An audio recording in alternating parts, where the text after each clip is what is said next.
ሰላም ሰላም ውድ ላይፍ ላብ ሶሎሞን ቻናል ቤተሰቦች እንደምን አላችሁ? እንግዲህ በባለፈው ምዕራፎች በምዕራፍ 2 እና ምዕራፍ 3 ስለ ኬሚስትሪ ወይም የኬሚስትሪ ይዘት ያላቸው ነገሮች ተነጋግረናል። እንግዲህ ዛሬ ምዕራፍ 4ን የስነ ህይወት ወይም የባዮሎጂ ይዘት ያለውን እንጀምራለን።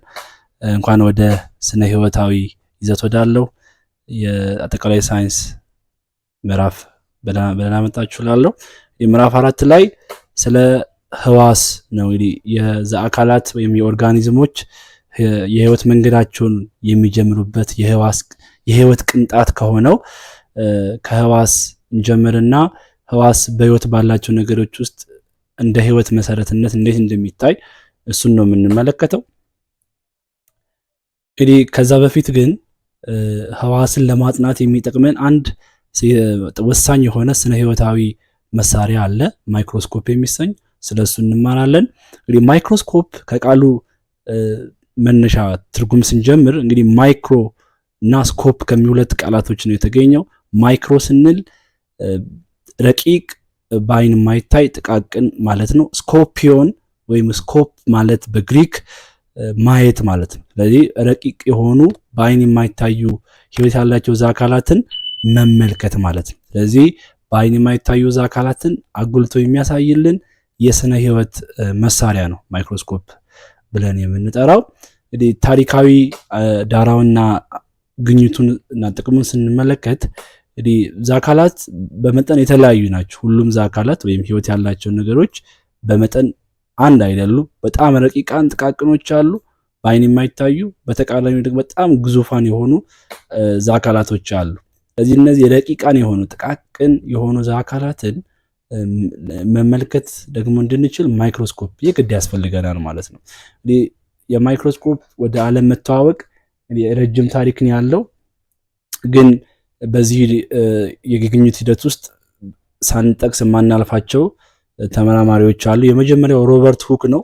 በ17ኛው ክፍለ ዘመን ወይም በ1665 እንደ አውሮፓውያን አቆጣጠር ላይ የራሱን የሆነ ማይክሮስኮፕ ቀላል ማይክሮስኮፕ በማዘጋጀት ለመጀመሪያ ጊዜ ህዋስ የሚለውን ስም ለዓለም አስተዋውቋል። ምንድን ያደረገው ሮበርት ሁክ የኦክትሪ የእንጨት ቅርፊትን ወሰደ። ከዛን ባዘጋጀው ቀላል የማጉላት አቅም ባለው ማይክሮስኮፕ ላይ ተመለከተ። ልክ በማይክሮስኮፕ ሲመለከት ምንድን ነበር ያየው? ሊትል ሩምስ፣ በጣም ጥቃቅን ክፍሎችን ነበር ያየው። እንደዚህ አይነት በጣም ጥቃቅን ክፍሎችን ተመለከተ። ስለዚህ ምንድን ያለው? በላቲን ቋንቋ ሴሉላ ብሎ ነው የሰየመው። ምን ማለት ነው? ወደ ሲተረጎም ወደ እንግሊዝኛው ሊትል ሩምስ ወይም ጥቃቅን ክፍሎች ማለት ነው። ስለዚህ ልክ ሲመለከት እንደዛ አይነት ክፍሎችን ያየው። በዚህ የተነሳ ጥቃቅን ክፍሎች ብሎ ጠራቸው ማለት ነው። ስለዚህ ሴል የሚለው ቀጥተኛ ትርጉሙ የቃሉ ትርጉም ጥቃቅን ክፍሎች ማለት ነው።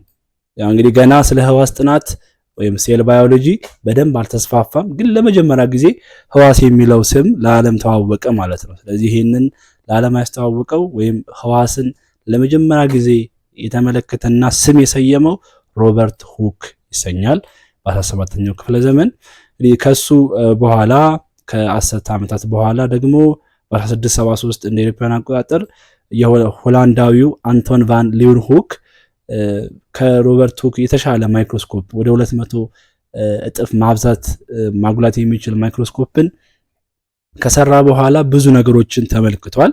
እንግዲህ ሮበርት ሁክ ህዋስ ቢመለከትም የተመለከተው ግን የሞቱ ህዋስ ነው፣ ዴድ ሴል ነው። ስለዚህ ቅርፊት ብለን የምንጠራው በኋላ ተመራማሪዎች የታወቀው ሴል ዋል ወይም ደግሞ የእጽዋት የህዋስ ግንብ የምንለው ነው። ይሄ የሞተ ህዋስ ነው። የእጽዋትን ከውጭ ሆኖ ሸፍኖ ከአደጋ የሚከላከላቸው የሞተ ህዋስ፣ ልክ የሰው ልጅ ቆዳ እንደምንለው ከውጭ የምንመለከተው ይሄ ቆዳችን፣ ውጫዊ ቆዳችን የሞተ ህዋስ ስብስብ ነው። ለዛ ነው ከባድ ነገር ካልሆነ በስተቀር በሰውነታችን ላይ በቆዳችን ላይ ጉዳት የማይደርስብን ማለት ነው፣ የማያመን ማለት ነው። ስለዚህ ልክ እንደዛ ሁሉ የሞተ ህዋስ ነው ይሄ ሮበርት ሁክ የተመለከተው። በተቃራኒው ግን ከሱ በኋላ የመጣው አንቶን ቫን ሊውንሁክ የተመለከታቸው ህይወት ያላቸውን ህዋሳት ነው የተመለከተው። ከተመለከታቸው መካከል ባለ አንድ ህዋስ የሆኑ እዛ አካላትን ተመለከቱ እንደነ ባክቴሪያ፣ ፓራሚሲየም ብሎም ደግሞ የራሱን የወንድ ነባላዘር ለመጀመሪያ ጊዜ በራሱ ማይክሮስኮፕ በመጠቀም ተመልክቷል። ስዕላቸውንም ያው የስዕል ጥበብ የነበረው ሰው ነበረ አንቶኒ ቫን ሊዩዌንሆክ በስዕል መንገድ ያያቸውን ነገሮች ገልጿል፣ ለዓለም አስተዋውቋል ማለት ነው። ስለዚህ የተመለከታቸው እነዚህ ነገሮች እዩ። ስለዚህ ለመጀመሪያ ጊዜ ህዋስን የተመለከተው ሮበርት ሁክ ነው። ነገር ግን ህያው ወይም ህይወት ያላቸውን ህዋሳት የተመለከተው ግን አንቶኒ ቫን ሊዩዌንሆክ ነው። ልዩነቱ በዚህ መረዳት አለባችሁ። ምንድነው ጥቅሙ? ማይክሮስኮፕ ሁለት መሰረታዊ ጥቅሞች አሉት። ማግኒፊኬሽን አጉልቶ ማሳየት፣ ናሙናው ካለው ተፈጥሯዊ መጠን አጉልቶ ጨምሮ ማሳየት ማለት ነው። አጥርቶ ማሳየት ሪዞሉሽን ማለት ነው። የሚታየው ናሙና መዋቅሮች ለይቶና አጥርቶ ማሳየት፣ አጉልቶ ማሳየት፣ አጥርቶ ማሳየት፣ እነዚህ ሁለቱ ጥቅሞች ናቸው። የማይክሮስኮፕ አይነቶችን ስንመለከት የማይክሮስኮፕ ይሄ ወደ ዓለም የተዋወቀበት በዚህ መንገድ ከሆነ ማይክሮስኮፕ ደግሞ አይነቶች አሉት። እነዚህ ሁለት አይነት ማይክሮስኮፖች አሉ። ከሚጠቀሙት ሌንስ ብዛት አንጻር ማለት ነው። ቀላል እና ጥምር ማይክሮስኮፕ ብለን ለሁለት እንከፍላቸዋለን። ቀላል የምንለው አንድ ሌንስ ብቻ ያለው ነው። ከ10 እስከ 20 እጥፍ የማጉላት አቅም ብቻ ያለው ነው። ይሄ ለምሳሌ የእጅ ሌንስን መውሰድ እንችላለን። ሁለተኛው ጥምር ማይክሮስኮፕ ኮምፓውንድ ማይክሮስኮፕ የምንለው ነው። ሁለት ስርዓተ ሌንስ ያለው ነው። እንግዲህ ቀላል ማይክሮስኮፕ አንድ ብቻ ነው ብለናል። ጥምር ማይክሮስኮፕ ሁለት ነው። እነሱም ሁለቱም ሌንሶች የአይን ምስሪት ኦኩለር ሌንስ የምንለውና የአካል ምስሪት ኦብጀክቲቭ ሌንስ የምንላቸው ናቸው። እንግዲህ አንድ የአይን ምስሪት ብቻ ካለው ከአይን ምስሪት ብዛት አንጻር ማለት ነው። የአይን ምስሪቱን ብዛት መሰረት በማድረግ ደግሞ በሁለት እንከፍላቸዋለን ጥምር ማይክሮስኮፕን። የመጀመሪያው ባለ አንድ የአይን ምስሪት ጥምር ማይክሮስኮፕ እና ሁለተኛው ደግሞ ባለ ሁለት የአይን ምስሪት ጥምር ማይክሮስኮፕ ብለን እንከፍላቸዋለን። የመጀመሪያው ባለ አንድ የአይን ምስሪት ጥምር ማይክሮስኮፕ የምንለው ሞኖኩላር ማይክሮስኮፕ የምንለው አንድ ብቻ የአይን ምስሪት ያለው ነው። ከላይ ለአይናችን ቀርቦ የምንመለከተው ማለታችን ነው። ባለ ሁለት የአይን ምስሪት ደግሞ ያለው ሁለት የአይን ምስሪት ያለው ነው። ባይኖኩላር እንላለን ማለት ነው። ስለዚህ የማጉላት አቅማቸውን ስንመለከት የአይን ምስሪት ለአይናችን የቀረበው ወይም ኦኩለር ሌንስ የምንለው 10 እጥፍ የማጉላት 10 ጊዜ እጥፍ የማጉላት አቅም አለው። ሌሎቹ የአካል ምስሪት የምንላቸው ብዙ አይነት አማራጮች አሉት። የማጉላት አቅም ከ4 እስከ 100 እጥፍ የማጉላት አቅም አላቸው። ዝቅተኛው ባለ 4 ነው። መካከለኛው ባለ 10፣ ከፍተኛው ባለ 40 እጥፍ፣ የመጨረሻው ደግሞ ኦይል ኢመርሽን ወይም ደግሞ ንጥረ ዘይት የምንለው ደግሞ ባለ 100 እጥፍ አለ ማለት ነው። ስለዚህ የአካል ምስሪቶች 4 አይነት የማጉላት አቅም ያላቸው ናቸው ማለት ነው። ስለዚህ ጥምር ማይክሮስኮፖች እስከ 1500 እጥፍ ከናሙናው መጠን እስከ 1500 እጥፍ ማጉላት የሚችሉ ናቸው ማለት ነው። እንግዲህ የአንድ ማይክሮስኮፕን የማጉላት አቅም ወይም ቶታል ማግኒፊኬሽን ፓወር ወይም አጠቃላይ የማጉላት አቅሙን ለማስላት ምንድነው የምናደርገው? የአይን ምስሪት የማጉላት አቅሙን ይሄ አይቀየርም፣ 10x ነው። እንደ ሁኔታው ቢቀየርም ግን ብዙ ጊዜ 10x ነው የምንጠቀመው እና ሲባዛ የአካል ምስሪት የማጉላት አቅም የአካል ምስሪት ስንል ወይ 4 ሊሆን ይችላል ወይ ደግሞ 10 ሊሆን ይችላል ወይም ደግሞ 40x ሊሆን ይችላል ወይም ደግሞ 100x ሊሆን ይችላል። ስለዚህ ከአራቱ በአንዱ ተጠቅመን እና ደግሞ የአይን ምስሪት ተጠቅመን ነው የምንመለከተው። ስለዚህ የአጠቃላይ የማጉላት አቅሙ ሁለቱን በማብዛት እናገኛለን ማለት ነው። ያው ለምሳሌ ይሄው 4x ዝቅተኛ ማጉላት አቅም ያለው ብንጠቀም እንደምናደርገው ቶታል ማግኒፊኬሽን ፓወሩን ይሄው የአይን ምስሪቱ 10 ነው ሲባዛ በዝቅተኛ በማጉላት አቅም ብንመለከተው 4 ነው 4 ስለዚህ ስንት ይሆነና ማለት ነው 40x ማለት ነው። የዚህ ማይክሮስኮፕ አጠቃላይ የማጉላት አቅሙ 40x ነው ማለት ነው። እንግዲህ ዋና ዋና ክፍሎችን የጥምር ማይክሮስኮፕ ክፍሎችና ተግባሮችን ስንመለከት ከላይ የምናየው ቅድም የተናገርንለት የአይን ምስሪት የምንለው አለ። ኦኩላር ሌንስ ወይም አይፒስ የምንለው ለአይናችን የቀረበው ማለት ነው። ምንድነው ጫፏ ላይ የምትገኘው ማለት ነው። ጥቅሟ እስከ 10 እጥፍ ናሙናን ያጎላልናል ማለት ነው። ሌላው የአካል ቱቦ ነው። የቦዲ ቲዩብ የምንለው ከአይን ምስሪት ቀጥሎ ወይም ደግሞ በአካል ምስሪትና በአይን ምስሪት መካከል የሚገኝ ማለት ነው። ይሄ የአካል ቱቦ በዚህኛውና በዚህኛው መካከል የሚገኝ የአካል ቱቦ የምንለው አለ። ምንድነው ጥቅሙ? ሁለቱን ማገናኘት ነው ማለት ነው። የአይን ምስሪትንና የአካል ምስሪቶችን ይሄው የአካል ምስሪቶችን እና የአይን ምስሪቶችን ማገናኘት ነው። በላይ በኩል የአይን ምስሪት አለ፣ በታች በኩል ደግሞ የአካል ምስሪት አለ፣ በመካከል የአካል ቱቦ አለ ማለት ነው። የአካል ምስሪቶች ክርክሪት የምንለው ይሄ ነው። እዚህ ጋር ደግሞ እነዚህን የምታያቸውን አራቱን የአካል ምስሪቶችን በማሽከርከር የፈለግነውን የአካል ምስሪት የማጉላት አቅም ባለው እንትን እንድንመለከት የሚያደርግልን ነው። ያው ዝቅተኛ፣ መካከለኛ ያላቸውን የያዘ ማለት ነው። እነሱን የምናሽከረክርበትና በፈለግነው የማጉላት አቅም የምንመለከትበት ነው። ሌላው የአካል ምስሪቶች ናቸው። እነዚህ አራት ጡት የሚመስሉት እነዚህ እንደምታዩት እነዚህ አራቱ የአካል ምስሪቶች የተለያየ የማጉላት አቅም ያላቸው ናቸው። ከዝቅተኛ እስከ ንጥረ ዘይት ድረስ ያሉት ከ4 እስከ 100 የማጉላት አቅም ያላቸው ናቸው። እጀታ የምንለው ይሄ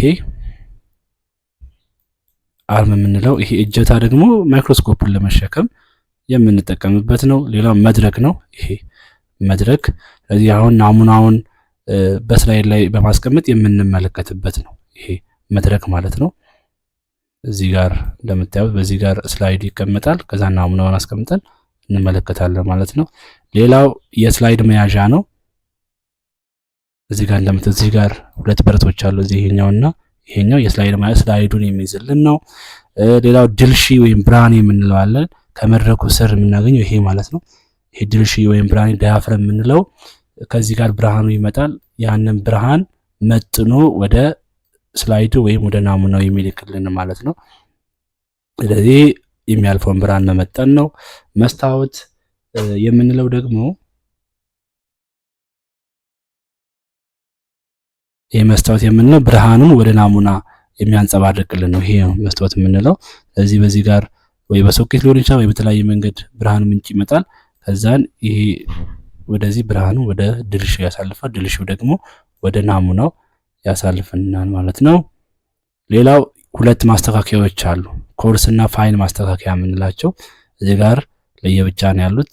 በሌላ ማይክሮስኮፕ ላይ አንድ ላይ ልታገኟቸው ይችላላችሁ። ይሄኛው ኮርስ ማስተካከያ የምንለው ይሄ መድረኩን ወደ ላይና ወደ ታች ለማንቀሳቀስ ወይም ደግሞ ያልጠራ ምስልን ነው የሚያሳየልን። ይሄ ያልጠራ ምስል ያሳያል። ገና ማይክሮስኮፑን እንዳስተካከልን ያለው ኢሜጅ እንደማለት ነው። ስለዚህ በዚህኛው ወደ ላይ ወደ ታችና ወደ ላይ አድርገን አስተካክለን እንጀምራለን። ከዛን ምንድነው የምናደርገው? ያልጠራ ምስል ነው የሚታይልን ብለናል። ከሱ በኋላ የጠራ ምስል እንዲታይልን በፋይን ማስተካከያ የጠራ ምስል እንዲታይልን እናስተካክላለን ማለት ነው። ሌላው መሰረት ነው። የመጨረሻው መሰረት ይሄው ሙሉ የማይክሮስኮፕን ክፍል ደግፎ የሚይዝ ማለት ነው። ያው ከስር ነው ያለው መሰረት። እዚህ ጋር ያየናቸው በሙሉ ማይክሮስኮፕ ክፍሎች የሚሸከም የሚይዝልን ማለት ነው።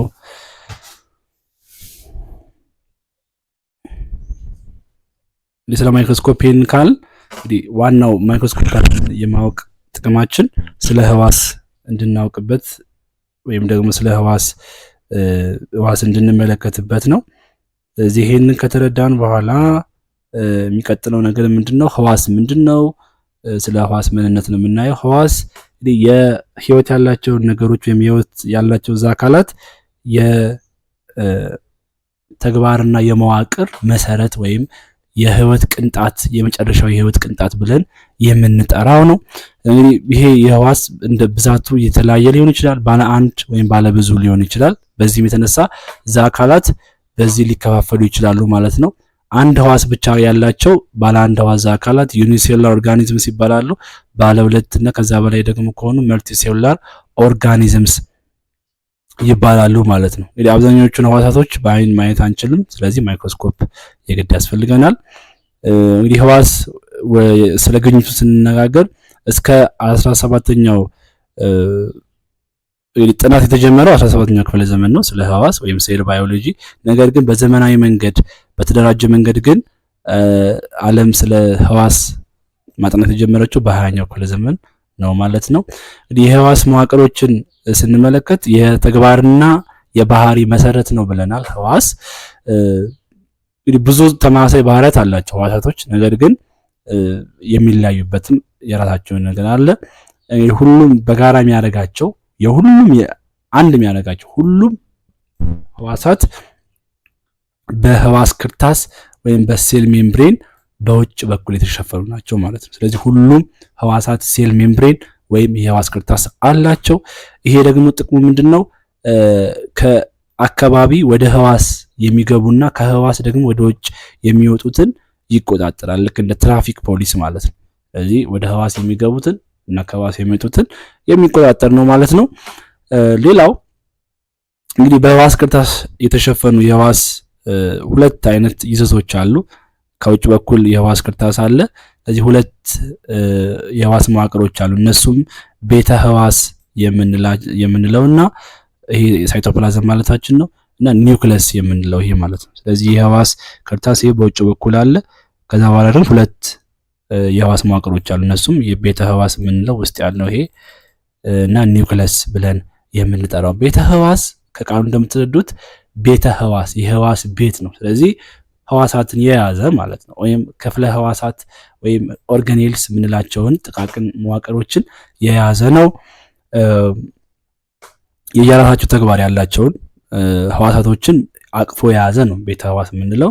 እነማንን ሊይዝ ይችላል? ኃይለ ህዋስ፣ አረንጓ ቀፍ፣ መካነ ፕሮቲን፣ ሌሎችንም ሊይዝልን ይችላል ማለት ነው። እንግዲህ በእጽዋትና በእንስሳት ላይ በጋራ የሚገኙ ሶስት የህዋስ መዋቅሮች አሉ። እነሱም ቤተ ህዋስ፣ ኒውክለስ እና የህዋስ ክርታስ ናቸው። ይህንን ካየን እንግዲህ ዋና ዋና የህዋስ መዋቅሮችን እና ተግባራቸውን እንመለከታለን። እንግዲህ የመጀመሪያው ቅድም አስቀድመን እንደገለጽ ነው የህዋስ ክርታስ ነው። ስለዚህ የህዋስ ክርታስ ተግባሩ ምንድነው? ከውጭ በኩል ልክ እንደ የህዋስ ክርታስ ከውጭ በኩል ሆኖ ህዋስን የሚሸፍን መዋቅር ነው ብለናል። ስለዚህ ከአደጋ የሚከላከል ነው ማለት ነው።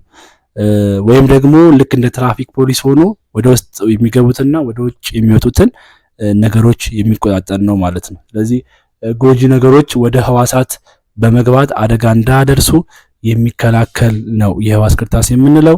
ወይም ደግሞ የሚጠቅሙ ነገሮች ከህዋስ ወደ ውጭ እንዳይወጡና ህዋስ እንዳይጎዳ የሚጠብቅ ነው። ሌላኛው ቤተ ህዋስ የምንለው ነው። ይሄ የፈሳሽ ይዘት ያለው ሲሆን የተለያዩ የህዋስ መዋቅሮችን በውስጡ ያቀፈ የህዋሳት ቤታቸው ነው። ስለዚህ እዚህ ጋር የምንዘረዝራቸው እነዚህ በሙሉ ወታች የምንዘረዝራቸው በቤተ ህዋስ ውስጥ ነው የሚገኙት። ሌላው ኒውክለስ ነው። ኒውክለስ ልክ እንደ የህዋስ አእምሮ ማለት እንችላለን። የህዋሳትን አጠቃላይ ተግባራት የሚቆጣጠር የህዋስ መዋቅር ነው። ስለዚህ ኒውክለስ ከሌለ ሌሎቹ ህዋሳት ስራቸውን መስራት አይችሉም ማለት ነው። ስለዚህ አሁን ከዚህ ቀጥለን የምንዘረዝራቸው በቤተ ህዋስ ውስጥ የሚገኙ ናቸው። እነዚህ ነው አረንጓ ቀፍ ምናምን ብለን የምንዘረዝራቸው። አረንጓ ቀፍ ወይም ክሎሮፕላስት የምንለው ከቃሉ እንደምትረዱት አረንጓ ቀፍ። ስለዚህ አረንጓዴ ሐመልማልን ያቀፈ ወይም በውስጡ የያዘ ነው። ለምንድን ነው የሚያገለግለው? በእጽዋት ላይ ብቻ ነው የሚገኘው። ተግባሩ ደግሞ እጽዋት ምግባቸውን ማዘጋጀት እንዲችሉ የሚያደርግ መዋቅር ነው። ሌላኛው ቫኪዩል ወይም ፊኝት የምንለው ነው። ያው ፊኛን ማሰብ ነው። ስለዚህ አዮኖችን፣ ውሃን እና ውጋጆችን በውስጡ የያዘና የህዋስን መዋቅር የሚጠብቅ ቅርጽ የሚጠብቅ ነው። በተለይ ይሄ በእጽዋቶች ላይ እጽዋቶች ውሃ በጣም ይወስዳሉ። ነገር ግን ለምንድን ነው የማይፈነዱት? ያ ሁላ የሰው ልጅ መጥኖ ነው የሚጠጣው። ነገር ግን እነሱ አእምሮ የላቸውም። ስለዚህ እንዴት ነው የገባው ውሃ እነሱን የማያጠፋቸው ወይም ደግሞ እንዲፈነዱ ማድረጋቸው ብለን ስንጠይቅ መልሱ ፊኝት የሚባል የህዋስ መዋቅር ስላላቸው ነው። ስለዚህ ይሄ አዮኖችና ውሃ ውጋጆች ዛሬ ይጠራቀሙና ሸንቀጥ ብለው መቆም እንዲችሉ ቁመናቸውን እንጠብቅላቸዋል ማለት ነው። ሌላኛው የህዋስ ግንብ ነው። ይሄም በእጽዋት ላይ ብቻ ነው የሚገኘው። ፊኝት በእንስሳት ላይም አለ፣ ግን በእጽዋት ላይ በደንብ ተግባሩ የሚታይ ነው። የህዋስ ግንብ እና አረንጓ ቀፍ በእጽዋት ላይ ብቻ ነው የሚገኙት። የህዋስ ግንብ ልክ እንደ ብርድ ልብስ መውሰድ እንችላለን። ከብርድ ልብስ ውስጥ አንሶላ አለ። ስለዚህ አንሶላው እንደምንድነው መውሰድ እንችላለን? እንደ ህዋስ ክርታስ መውሰድ እንችላለን። ብርድ ልብሱን ደግሞ እንደ ህዋስ ግንብ መውሰድ እንችላለን። ስለዚህ ከእጽዋት የህዋስ ክርታስ በውጭ በኩል የሚገኝ የመጨረሻው እጽዋትን ሸፍኖ የሚገኝ መዋቅር ነው። የህዋስ ግንብ ህይወት የለውም፣ ህይወት አልባ ነው። ስለዚህ ክፍለ ህዋስን ወይም የህዋስ መዋቅሮችን ቅርጽ ይጠብቃል። ከእንደገና ደግሞ ከአደጋ ይከላከላል ማለት ነው። ከአደጋ ይከላከላል። ሌላኛው ኃይለ ህዋስ ነው። ኃይለ ህዋስ የህዋሳት ጉልበት የሚያገኙበት የህዋሳት የኃይል ቤት ነው። ስለዚህ ፓወር ሃውስ ኦፍ ዘ ሴል ይባላል። የህዋሳት የኃይል ምንጫቸው ማለት ነው። ቤተ ኃይል ዘህዋሳት ብለን መግለጽ እንችላለን። ይህን ኃይለ ህዋስን ጉልበት የሚያገኙበት ወይም የህዋስ ትንፈሳ የሚካሄድበት ምግቡ ወደ ጉልበት የሚቀየርበት የህዋስ መዋቅር ነው። ሌላኛው መካነ ፕሮቲን የምንለው ወይም ራይቦዞም ነው። ከስሙ እንደምትሰሩት መካን ማለት ቦታ ነው። ስለዚህ ፕሮቲን የሚመረትበት የህዋስ መዋቅር ነው። ሌላው የህዋስ ሰናስልት የምንለው አለ፣ ኢንዶፕላስሚክ ሬቲኩለም። ይሄ ደግሞ ፕሮቲን ራይቦዞም ላይ ወይም መካነ ፕሮቲን ላይ ከተመረተ በኋላ ያ የተመረተው ፕሮቲን የግዴታ የሚጓጓዝበት መኪና ያስፈልገዋል። በቃ ስለዚህ የሚጓጓዝበት መኪና የህዋስ ሰናስልት ነው። ተጓጉዞ ወደ አንድ ቦታ መድረስ አለበት። እሱም ማን ነው? የጎልጂ ዕቃ ነው። የጎልጂ ዕቃ ከደረሰ በኋላ ያ የተመረተው ፕሮቲን ማለት ነው ምንድነው የሚሆነው? ይታሸጋል። ልክ ፋብሪካ ላይ አንድ ነገር ከተመረተ በኋላ እንደሚታሸገው ያ ፕሮቲን ምን መሆን አለበት? መታሸግ አለበት፣ መቀናጀት አለበት። ምክንያቱም ፕሮቲን በጣም ወሳኝ ሚና የሚጫወት ንጥረ ምግብ ነው። ያለ ፕሮቲን የሰው ልጅ የማይታሰብ ነው። አብዛኛው የሰውነት ክፍላችን ከፕሮቲን የተሰራው። ስለዚህ ይሄ ፕሮቲን ከተመረተበት ቦታ ተነስቶ ሌላ ሰውነት ክፍል ጋር እንዲደርስ የግዴታ እነዚህ ነገሮች መሟላት አለባቸው። ይሄውም ምን ማለት ነው? መካነ ፕሮቲን ላይ ፕሮቲን ይመረታል። ህዋስ ሰናስልት ደግሞ የተመረተውን ፕሮቲን ያጓጉዙና ማን ጋር ይደርሳል? ጎልጂ ዕቃ ጋር ይደርሳል። ጎልጂ ዕቃ ደግሞ ፕሮቲኑ ምን ያደርገዋል? ያሽገዋል፣ ያቀናጀዋል፣ ወደ ተፈለገው የሰውነት ክፍል እንዲጓዝ ያደርጋል ማለት ነው። ስለዚህ እነዚህ ሶስቱ ነገሮች የተያዙ ነገሮች ናቸው። እነዚህ ሶስቱ መያዝ አለባቸው።